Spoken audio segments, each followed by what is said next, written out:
Então, uma parte importante, né, da taxonomia é a nomenclatura, né? Para você se referir a uma espécie em específica, né, é necessário um nome específico, né, para você não confundir duas espécies diferentes.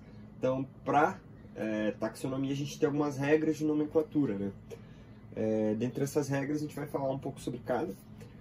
Primeiramente, a gente tem a mais simples, né, que deve ser escrita em latim, né? Por quê? Porque é uma língua morta, então não vai ter nenhuma alteração ortográfica, alguma coisa no sentido que vá, né, fazer com que alguma espécie se confunda com outra. Então, é necessário que seja em latim.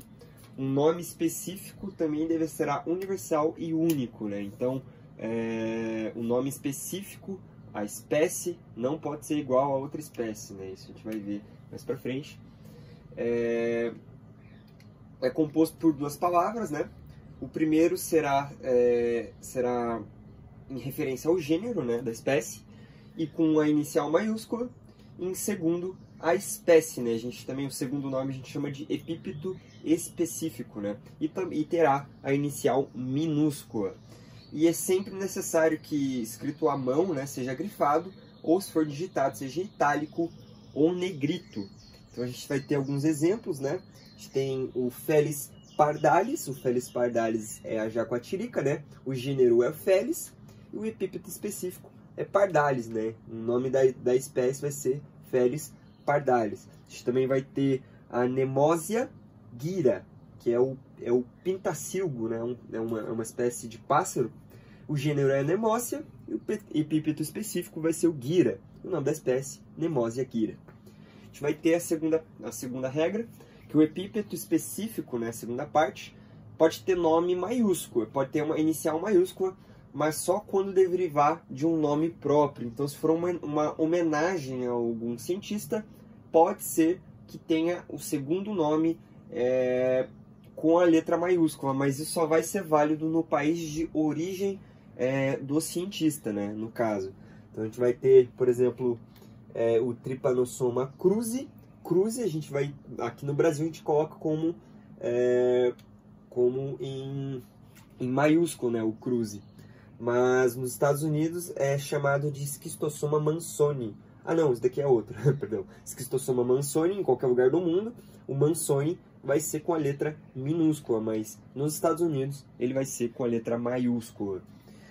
A terceira regra, em casos de subespécie, vai ser, no caso chamado de nome subespecífico, terá uma nomenclatura trinomial. Então aqui seria binomial, aqui vai ser trinomial. A gente vai ter primeiro o gênero, depois a gente vai ter o epípeto específico, e aí a gente vai ter a subespécie, né, que vai ter a inicial minúscula, né? A gente tem, por exemplo, a columba liva doméstica, que a gente vai ter columba, se refere ao gênero, lívia vai ser o epípeto específico e doméstica a subespécie. Então, daí tá aí um exemplo.